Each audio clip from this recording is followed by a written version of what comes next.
Namaste, Gaurav. How are you? Hi, good evening. I'm fine. How are you? Fantastic. Good to see you again. Same, same. Good to see you. So, some friends are joining in. Welcome, welcome, Divya. Good to see you here. Swati ji, Arpit, Pramod ji. Welcome, welcome, Salil, Priya. And thank you, Priya, Salil, Pareen, for Gaurav for putting this webinar together. I think you all have worked very hard on these issues. To set up a webinar takes many days, and it's really fruitful to have it here. It's also important for our own team to keep revisiting these webinars that we're doing because this is our experience of 3 decades of running these camps and lodges in different places. Uh, Not easy, but yes, absolutely wonderful, and it's quite a game actually. So, uh, oh, sorry, I'm dropping a few things under the table. Yeah, so it's just. Yes, Arpitji, we have a reminder call system, and thank you for acknowledging it. Thank you for Pramodji for writing on the chat. Uh, is everybody okay? Everybody good to go? Shall we start? This is not going to be a very long webinar because most of it is a kind of recap. And there are some elements that are new here that we'll talk about as we go along. And let me just get started with the slide presentation straight away.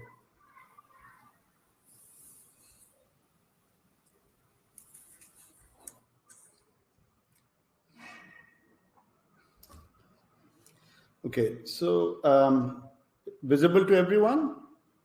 All good? Am I audible? Is the presentation okay for everyone? Just type yes. Gaurav, is it okay for you to see it? Yeah, I can. It's visible, audible for me. Visible, audible. Okay, let me just get started. So, yes, so 28 years of knowledge should be shared with everyone who's been running these homestays, small lodges, boutique lodges, um, lodges that make a difference to the environment, social and cultural structure. They mean a lot. These are not just lodges. These are not just tourism lodges. These help you develop travel intelligence. These help you develop different perspectives, dimensions of life, which you otherwise wouldn't think staying in your own area. So it's like, how people used to say, hawa pani change karo. So hawa pani would mean there's water and air. So here, when you go to a new place, you change your space and your other four elements also change.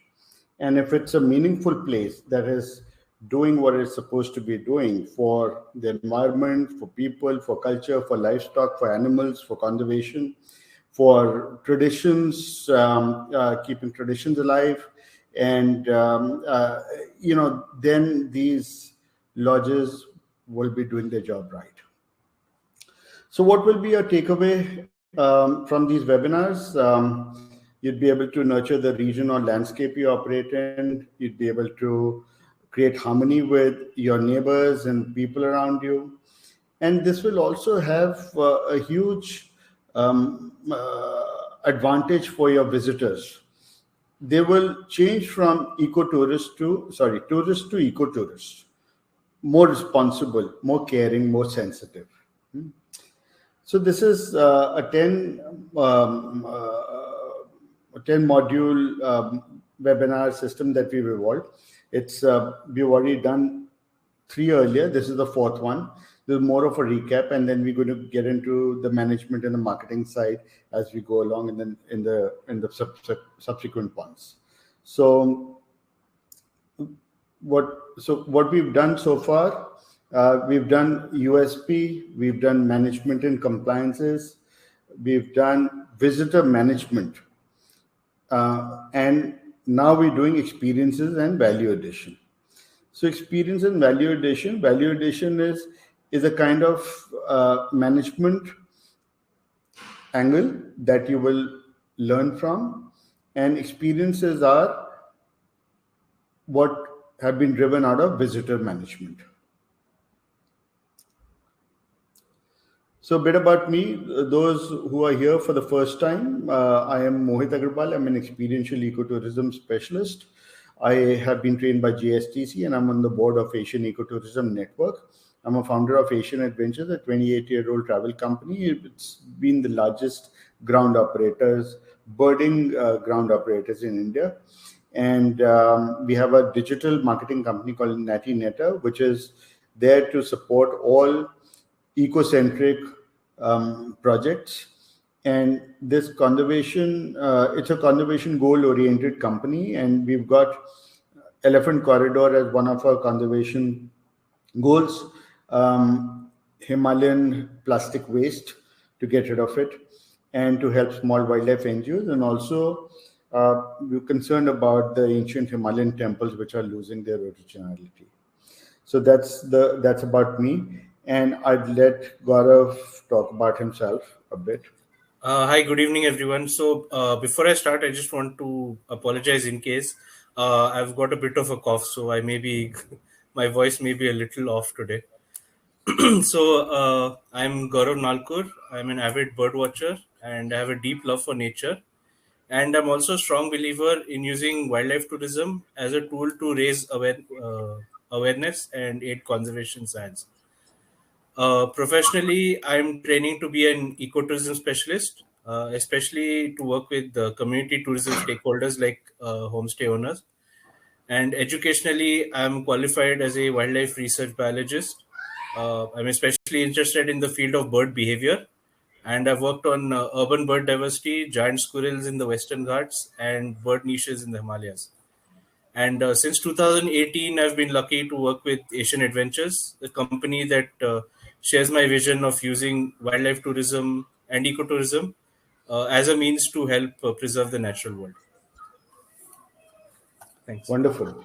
And also, let me tell you, folks, Gaurav is conducting a walk to Raigad, sorry, not Raigad, Singar Fort Valley. on November 20th in Pune for birds and for natural history. So if you want to join him, you can contact him directly.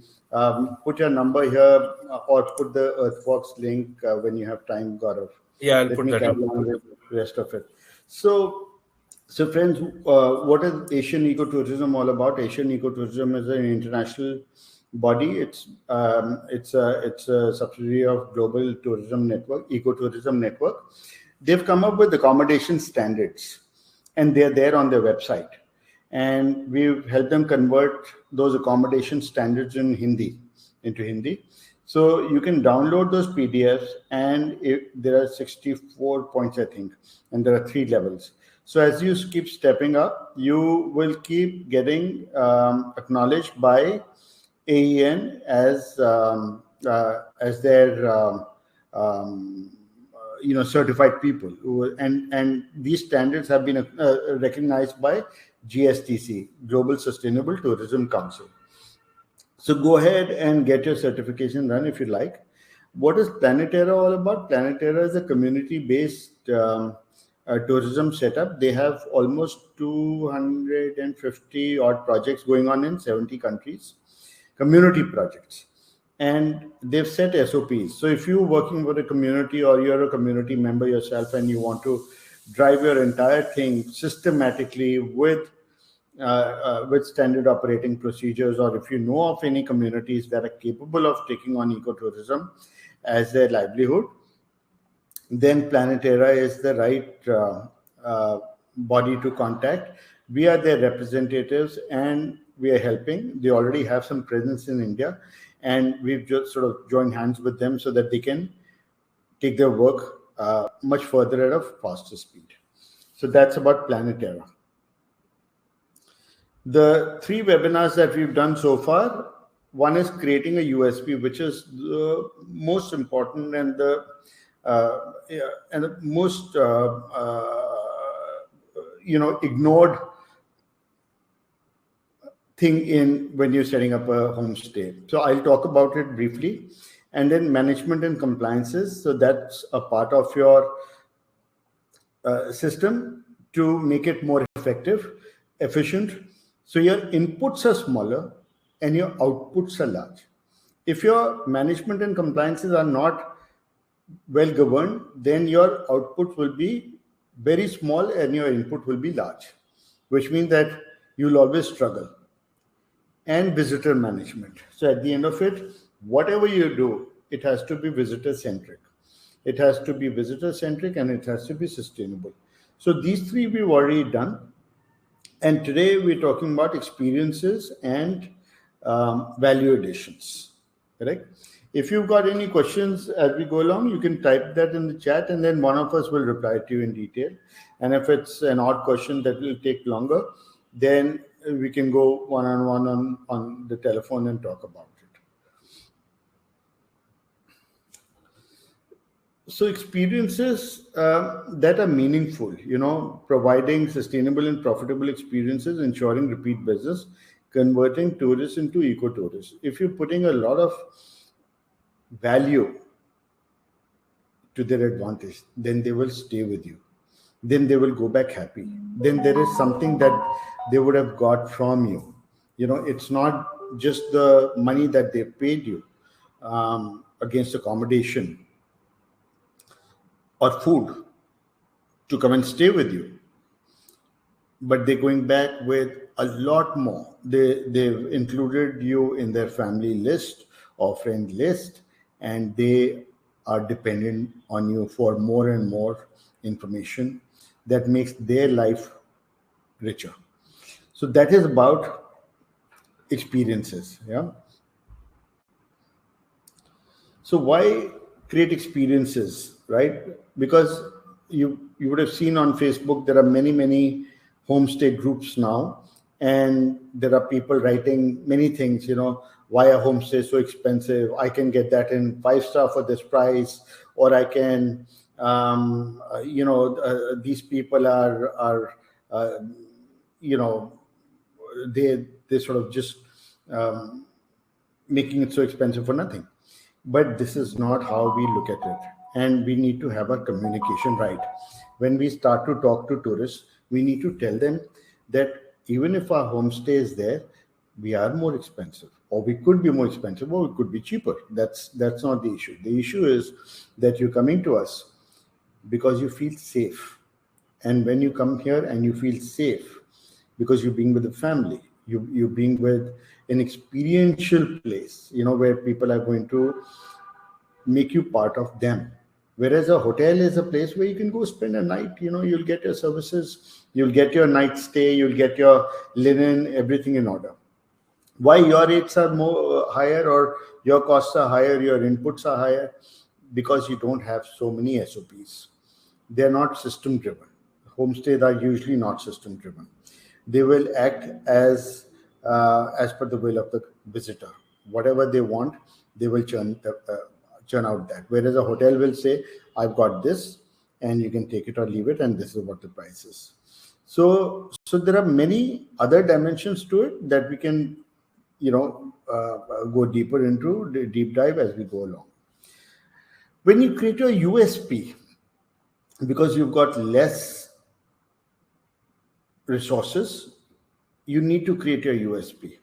So the USP can only be created when you know the kind of people who are going to come to you, for the landscape that you're in, for the kind of house you're in, for the culture or the traditions you share. So you need to invite the right kind of people. If you call the wrong kind of people, then they will write bad things about you. You'll find it hard to sustain their business. I'll tell you, I run this jungle lore birding lodge in Pangot, and it's for bird watchers, it's for nature lovers. It's a place which does not have lawns and things like that. It's got huge amount of grass and weed and all those sort of things growing, because there are birds nesting there, and there's an ecosystem. There are bees and spiders and webs and creepy crawlies, and there are snakes. There are various things there. Birds love that. and the bird watchers want to see birds. So if I've got some habitat, it is definitely not a holiday visitor friendly, because they will come there and they will say, oh, I want to sit on a lawn and I want to sit and have my chai in this manicured place, and I want to look at my kind of flowers or a swimming pool or XYZ. I have nothing of that sort. So if I get people who will who are expecting that, then they'll go back disappointed. I've just had some people who were booked through a travel company, and the travel company somehow missed telling them what sort of place it is. And they saw some good videos and they said, oh, we want to go and stay here. But they were not cut out for this place. So they were unhappy, right? And to deal with unhappy people is not easy. We all know that. So we need to create a USP and put that USP across. Hey, this is what you're going to get.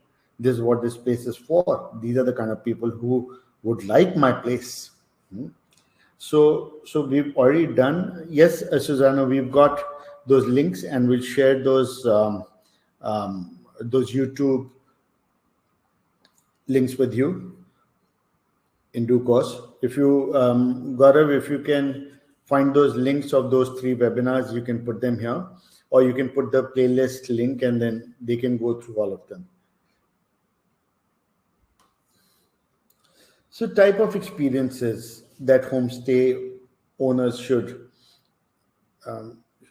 give.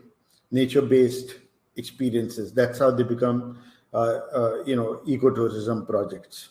So ecotourism is all about sustainable tourism in nature-centric areas.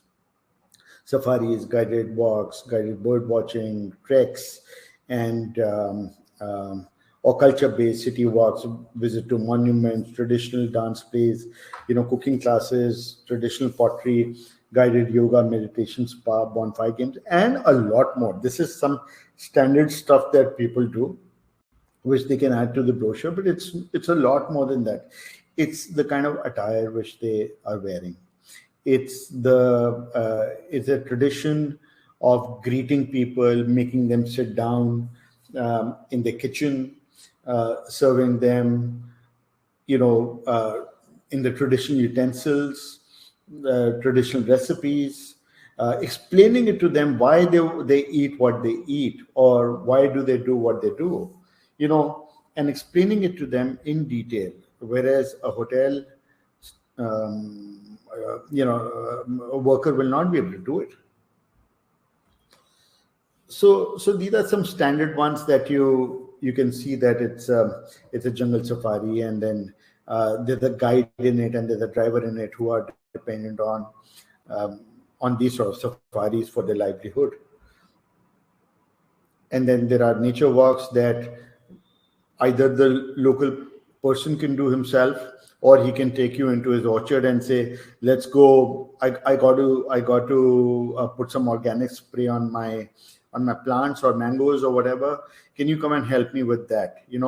So they start to engage with the owner of the homestay to do things together.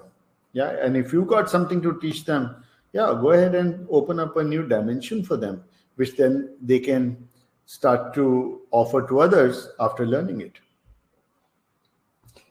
Bird watching, I mean, that's what we do for a living, but there are other homestays which have other USPs. So these USPs will govern the kind of activities that you do, for your lodge. Trekking, for example, if it's a trekking lodge, if it's in Ladakh somewhere, and these people show snow leopards, but they also do trekking. So they must have trekking equipment in hand, or they hire that out, or they've got a team that's doing various things. Now, trekking is not a cup of tea for everyone, so there are different grades, different permissions, different kind of people. The cooks who make you fantastic food during these treks are different kind of people. They know when to pack, when to reach, when to unpack, when to start cooking. They're always ahead of you. They leave after you do, and they reach before you do. So different kind of people, so it's a teamwork of the local people, and most of it is not highly organized beforehand. It's not like, everything is set in a meeting format or in a conference room, uh, which people who run the hotels would do. Yeah? And then, so the local guides, run their homestays, may want to um, take them to monuments which are as precious as Taj, and make them see the life from a different perspective altogether. I have a friend in Agra who runs a homestay, and his name is Sanjay Talan. So if you hear his stories of Taj, they're a lot different from what the regular guides will tell you. The commercial guides will tell you, because he's not only going into the history, but he's also talking about um, why are people around Taj Mahal like the way they are, or XYZ, or he take you to certain sites behind Taj Mahal where people are doing their regular chores and they're, tilling their fields, and or he'll get a local canoe or a boat to help you with your extraordinary shots. Traditional dances, a place could be just famous for traditional dances. There's a place in Arunachal, Meghalaya, which is supposed to be the cleanest place in India, cleanest village in India, called Molinong, and it's a great ecotourism site.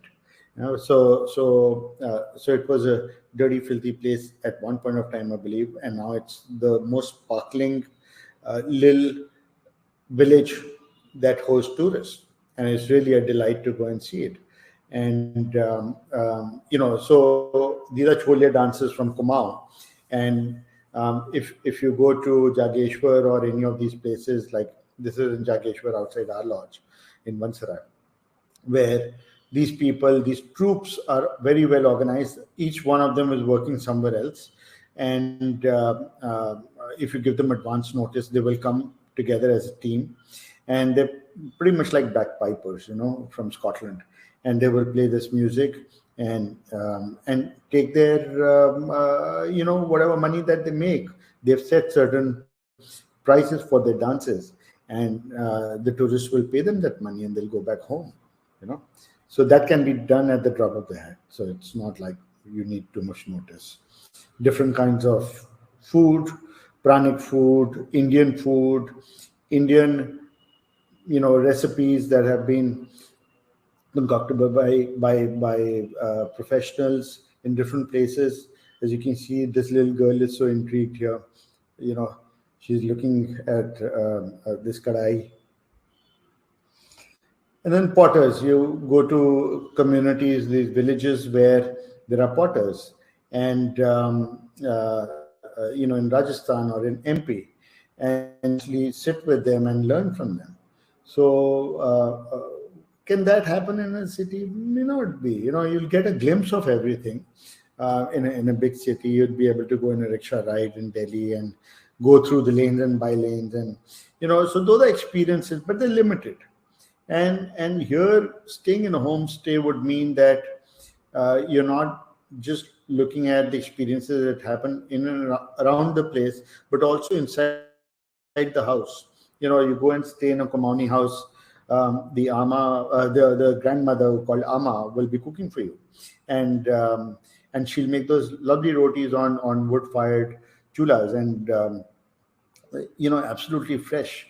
So when you come out of that little, maybe the kitchen roof is so small that you can't really stand. It's maybe 5 or 6 feet high. So you need to crouch in and go in and then sit down quietly while you're being served food. So those sort of experiences, right?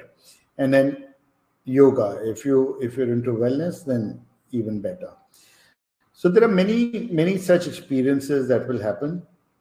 You need to set your USP according to what your landscape is, what your traditions are, what your culture is, and what sort of architecture do you have there. Your homestay. If it's a cookie cutter, if it's a regular dirty house which you built recently, then don't expect too much out of it. If you retain the originality of your ancient house and you only made some minor changes and you've improved it for comfort, it's okay. But if you've raised it to ground and then built some horrible structure, then you will find it difficult, because then people will say, "Oh, I'm better off in a hotel than to come and stay here." So, storytelling. Oh, storytelling is such a big thing. The moment you have fire around you, your stories will come out naturally. So I know that environmentally it's a big question or whatever. You don't have to do large fires. You can do small fires, because fire is one element of yours that will get connected, and everything else changes around it. People can be transfixed looking at these fires all the time. So, how can you create experiences? Identify your strengths of your location, environmental, social structure, culture, tradition, and create those experiences whatever you can. Make analysis of your collaterals, marketing tools. Yeah. So, I'm going to build a USP. So, another thing so experiences are driven out of the USP that you create. So USP doesn't end here. It's not equating only to the client to the place you've got. This is not the only match that you're looking at. There are many other things to create your USP, unique selling point. What is your story of the environment in and around you? What are you doing about it? How much knowledge you have? How much of good practices you're putting into place is what you need to look at. What sort of architecture exists and how you're trying to preserve it? What are you doing about it? Is another thing that is another story that you can build around it. This is the most important part of your homestay. It's called homestay is Ren Basera, where you spend a night. So Ren is night and Basera is where you stay. So if you can spend a night in a beautiful place, but it's not comfortable, the chances are that you'd want to check out the next day. But if your place was comfortable, it was unique, it was different, then you'd want to stay there. And your USP is driven by the spaces in your house also. If you've got a yoga room, then I'm not getting into the management of these spaces because we've already talked about it.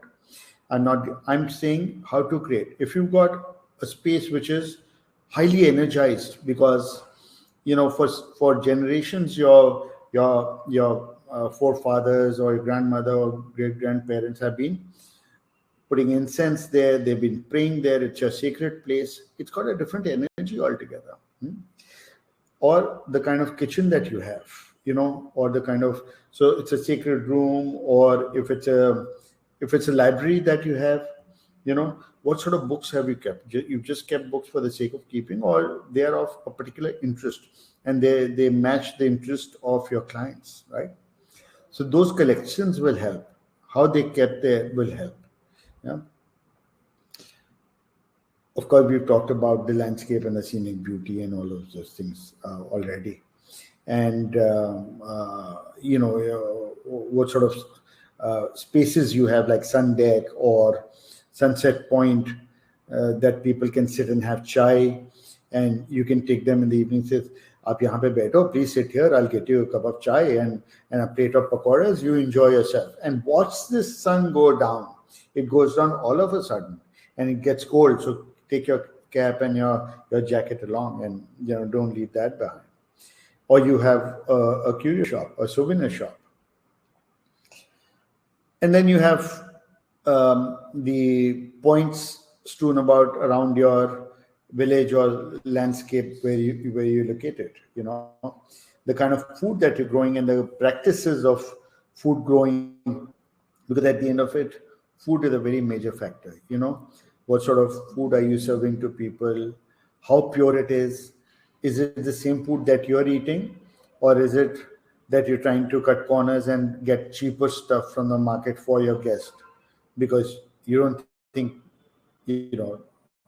deserve better, or you think that because it's Atiti Devo Bhava, so they're like gods.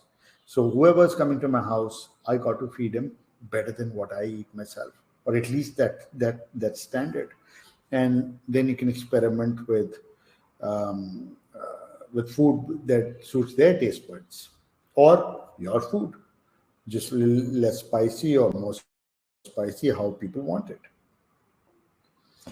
So, so USP is very important to set up, to talk about experiences. They go hand in hand.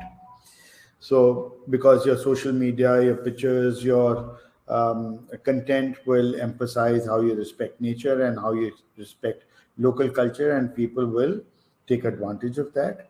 In a sense, they will benefit from that, and they will keep putting you as a top priority or their preferred choice.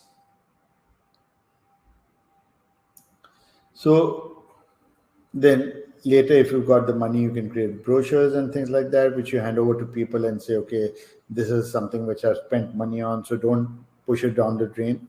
Keep it with you, and then when you find the right kind of people, just give it to them or pass it on to them. Make use of social media. Create a website, which is if you can't afford a very big website, create a very small one, but create a really beautiful website, because that makes a lot of difference. Create things like QR codes to talk about experiences, or drive them to your social media. One thing I need to tell you, friends, very important, extremely important. Whatever social media that you're using, Twitter, Facebook, LinkedIn, Instagram, you have followers adding on every day. They're your followers. But let me tell you, they're not yours. You know why? Today, Elon Musk has bought Twitter, or somebody is invested in Facebook, or somebody is invested again in Instagram, or is being bought over from so and so, or WhatsApp. All these social media platforms are not your platforms. The people on these platforms are not yours. They're just your followers till the time these platforms last. When these platforms change their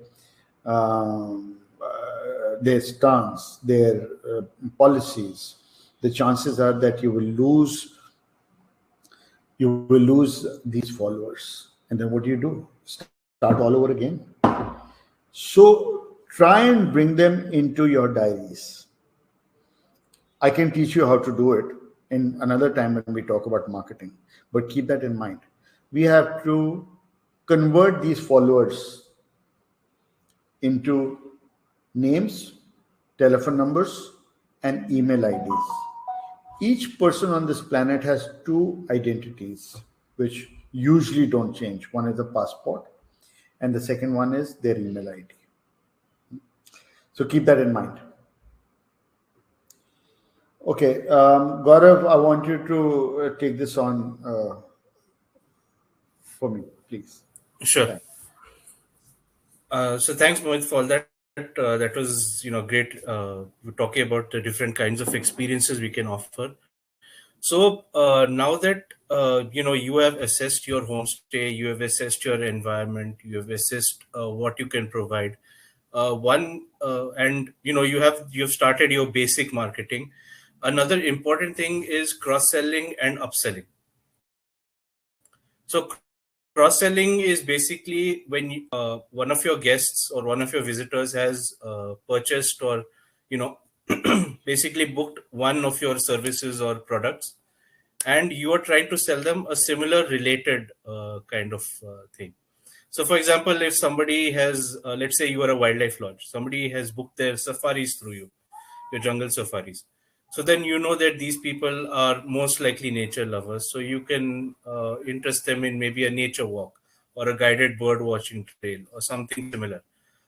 If you have multiple properties, you can actually, or if you have different homestays, you can actually offer, so let's say somebody comes to your homestay. When they're checking out, they're saying, oh, we love this place. And it's a great wildlife lodge, let's say in central India. and we really love the ethos of this place, the character of this place. So you can say, well, we have a lodge in the Himalayas that's a mountain, that has to do with mountains and everything. We don't offer safaris, but if you really enjoyed the feel of this place, maybe you can go there. So that is cross selling. You're selling a related item or a related service. So one thing that goes hand in hand with cross selling is upselling. So upselling is basically when you're trying to market a upgrade or a more premium service. So I'm sure most of you are subscribed to a lot of things, and they'll always try to sell you the more expensive option. So that is basically upselling.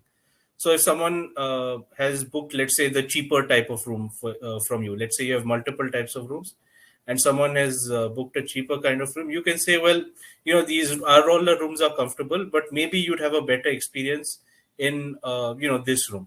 Or if you're, let's say, your meals are marketed per meal, let's say you're selling them per meal. Someone books lunch, you can say, well, why not have dinner here as well?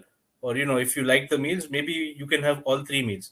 So basically, you're selling them an upgrade. So those of you who maybe go on YouTube often, YouTube is free, but they keep popping up these ads. Sign up for YouTube Premium. We have no ads. So that is a sort of upselling. Obviously, you have to offer something with it. You can't just tell somebody to spend more money. You need to give them a reason why they need to upgrade to the premium version. So like this cross selling, you can sell a variety of experiences. Somebody who's interested in a village, let's say visit to monuments, you can tell them, there's a lovely village here nearby. If you're interested in culture, you can do a guided village walk. Selling similar or related items or services, that is basically the definition of cross selling. And upselling is basically trying to sell them an upgrade. I think that is pretty straightforward. So, of course, now that you have created your experiences, you know how to market them, you will have to manage them. So, managing your experiences, this bit is basically for your team, for your homestay. Obviously, you can't just randomly send people bird watching and the rest of the team doesn't know, where are your guests. So, you'll have to adopt management systems, you'll have to plan things, you'll have to plan, build team repo. So adopting management systems that you feel will work best for your lodge and teams, Zoom, Google Meet, Google Keep, mind maps, to-do lists, voice notes, weekly scheduling. All these are very important tools when it comes to managing your experiences. And the better you manage them, the better you'll be able to conduct them, the better reviews and you'll get from your guests, because and this will drive more business your way, whether it's repeat business or their recommendations which drive new customers towards you. So Mohit earlier spoke about how to add value to the experiences.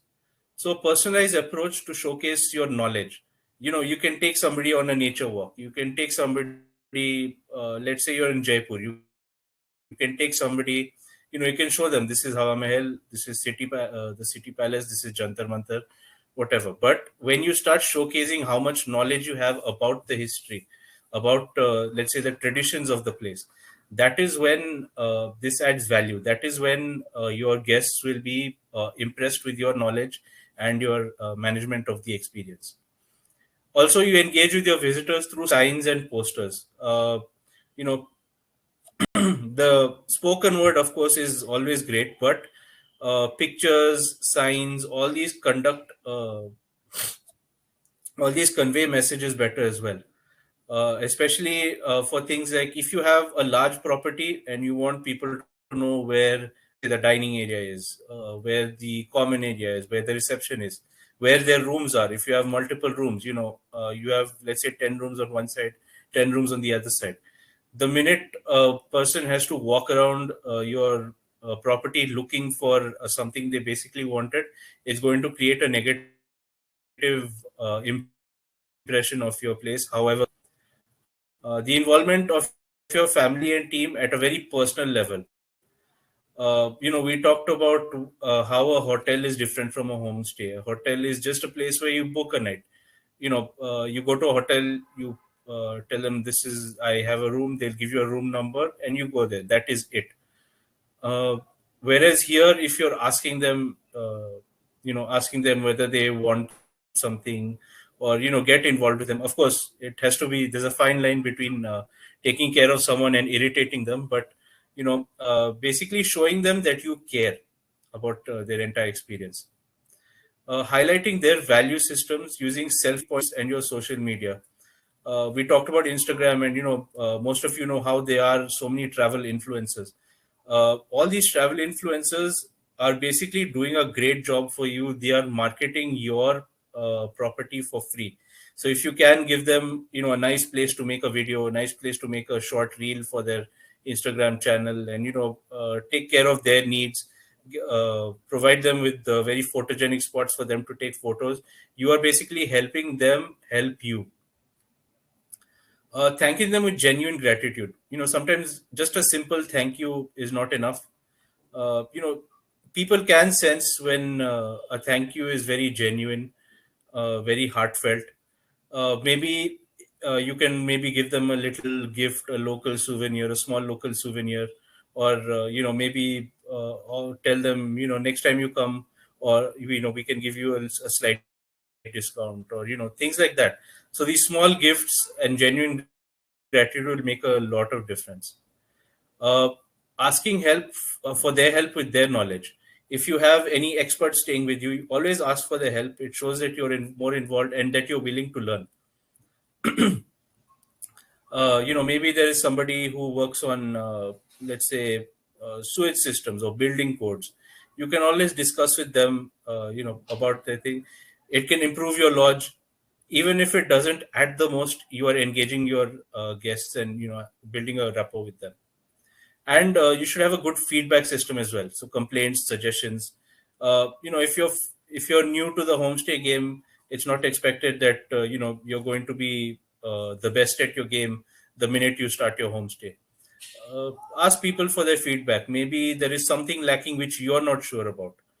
Go through their complaints. A lot of them might, of course, like we mentioned earlier, that maybe you're getting the wrong type of guest, but it's always good to look at these things as feedback. So you can be a market leader with basically these three simple points. You communicate through inclusivity and empathy, good feedback mechanisms, and reviews and testimonials. So those of you who have attended our previous webinars know that reviews and testimonials are probably your biggest tool. A good review on you that they send you on, let's say, TripAdvisor or Google My Business, is a great marketing tool. Similarly, if you can take videos of your guests talking about their positive experience, this can go up on your YouTube channel, this can go up on your Instagram or social media, whichever social media you use, and they are great. They can. So personally, if traveling to a new place, I will look for some place that is recommended.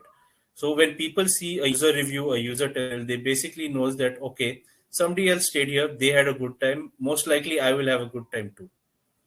Of course, again, reiterating the point, don't forget to ask your guests for referrals. This will lower your client acquisition cost.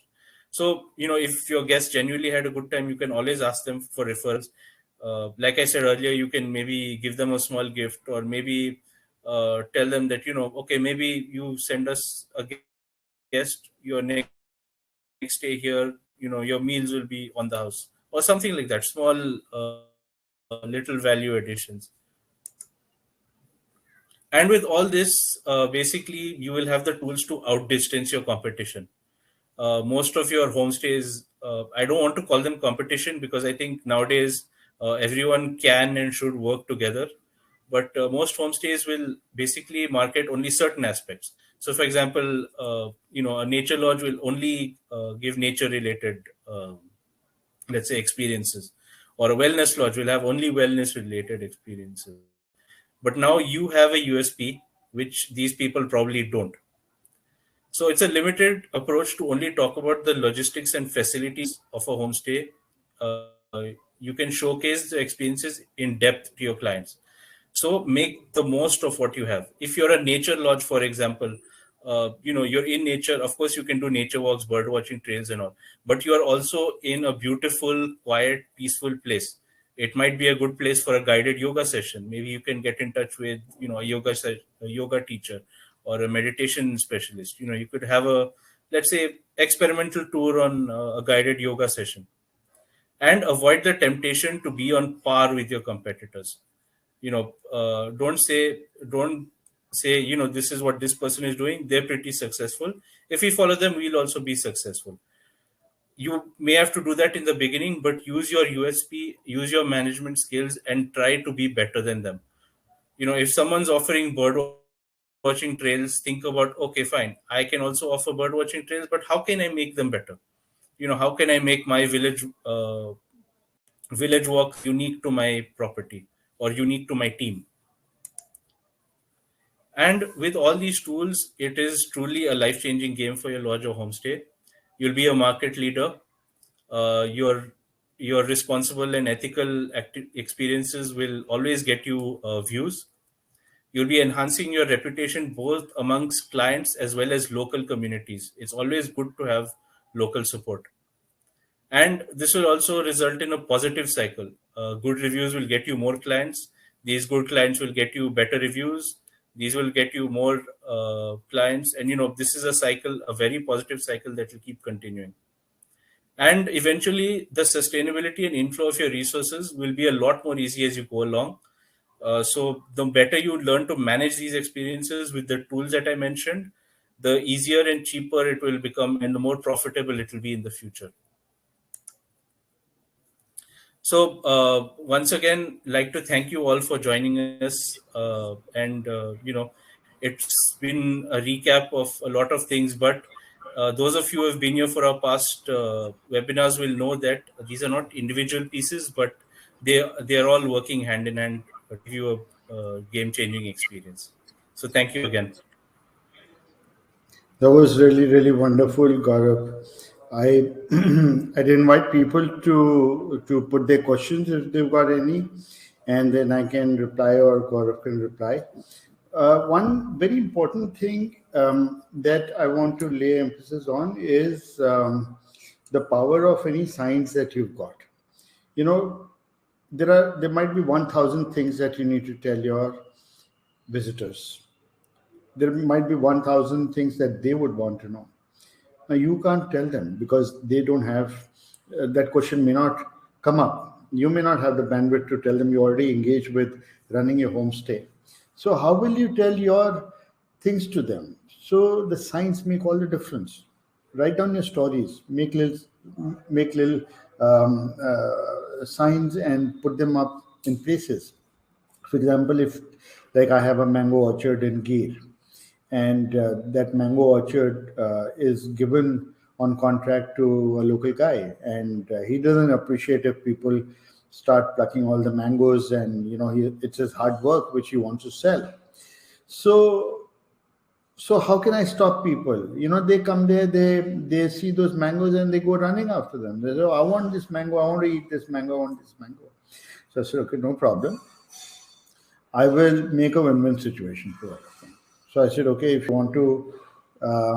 you want mangoes, no problem with that. All you need to do is protect this guy and his income. So I put some signs where they were happy to pay the rate, the much lower than the market, to that fellow, and he says you can eat as much as you like per person, and that was it. And it was hardly any cost, and it took the pressure off me by putting that one sign. Otherwise, every time I had to explain to the guest or put somebody on the job and to oversee, nobody was picking those mangoes. So that's one. That's to put an incentive or to make a check and balance, or XYZ. So put as many signs of any story, any happening, any interesting things, so that people feel that, oh, I'm so happy I got to know about this, and I'm going to go home and talk about this. right? So there are a lot of places where would say, "Don't do this, don't do that, don't do that," and they keep putting their brand, as if it's a police station. So nobody's coming here for punishment. So the same sign can be put in a beautiful way where people feel welcome and they feel responsible, and they go with your thought process. So if you've got 1,000 signs strewn about, there is no problem. It's only educating people, provided they're the right signs. Yeah, you go on intimidating them through these signs, they're not going to be happy. So use the power of signs, and then each story, each sign becomes a little story for you, to showcase on social media, to talk about experiences. For example, if I've got some chutneys made in my homestay, and I can sell. I've made about 10 kilos. What am I going to do with it? I can sell them in little bottles. So I say fresh homemade chutney, just made especially for you, and it won't last more than a week. A week later, I'll throw it away. So if you want to buy it, it's going really cheap. So the chances are that everybody would want, and free tries. So you can put little plaques, little notes, little things across, and that's what homestays are all about, the experiences. And that's what I think, it's really, and like, for example, Anjali is talking about interpretation of property, very important. It's very interesting because she supports Choti Haldwani, which is a community project called Corporate Gram Vikas Samiti, of which I was a part as well, helping them set up and market for a while, and that was a community project. That is a community project which is very, very successful at Kaladungi, and they have such beautiful plaques, and they've got such beautiful boards, which is why people get there. But can you take it to the next level? Is my question. If you can, then you're the winner. If you can't take it to the next level, then it dies out. Everything dies out slowly. So you have to keep upping it as you go along. Yeah. So mark my words, you need to up your game with information which is genuine, which comes from here, not from here to make money, which is like, how can I make my tourists or my visitors' life better? Can I can I give them a great bed to sleep on? I don't have those big hotel type things. Those mattresses, pocket spring mattresses they're called, because each one will cost 50,000 rupees. I can't afford it. But can I do some nice cotton ones, and I can put some nice bed? I can make sure that he's comfortable. There's a little bukhari there, or there's a little heater, or if it's a warm place, put a mosquito net. Make sure that he's sleeping beautifully. Make sure that he's eaten properly. Study what is good in which season. Ritu ke hisab se khana do. So give food which is wholesome, which is nutritious, which is going to make him sleep well. Yeah. And so a lot of these small things will help. Yeah. So thank you, friends. It was I think it's 1 hour. We got up, and I thought that it won't last that long, but we've pulled 1 hour, and it's. I hope you enjoyed yourselves. If you've got any questions, okay, there are questions here. Um, we're planning a new property in Gujarat and would love to know if you can plan some experienced person, a mentor who can guide us. Don't want a situation where we create something. How beautiful that is, Arpit Bhai. Yes, absolutely. Just feel free to ask as many questions as you like, because at the end of it, everything that you use from Mother Earth is something that goes missing from there. So we must be very careful, very judicious about the usage of materials, and there's no need to overdo it, and there's no need to lessen the comforts or USP that you want to build. So I like what you're writing. So yes, and then I have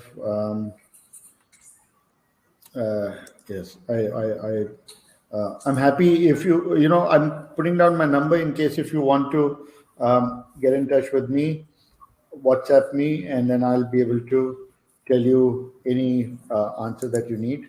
Or Gaurav, can you put your number also? Yeah, I'll do And that as then, well. yeah, and I put this link here for Earth Walks. So be a part of these Earth Walks. We conduct these regular outings in different places. Bombay, Pune. Bombay happened today, and then Delhi. We're starting in Bangalore. We're starting in Jamnagar, Ahmedabad, and this will help all of us to experience natural history in a much deeper way. So great. Thanks, friends. Thanks for being here. That's a lot of respect that we got from you. And we hope to see you in December. I think the Thanks, next everyone. one will be more that we'll be talking about. So we will let you know on email. You are आप हमारे कब्जे में हैं. So we will not let you go off that easily. Thank you. Thank you, friends. Bye bye. Thank you, everyone. And Bye. thank you, team, for making. Yeah.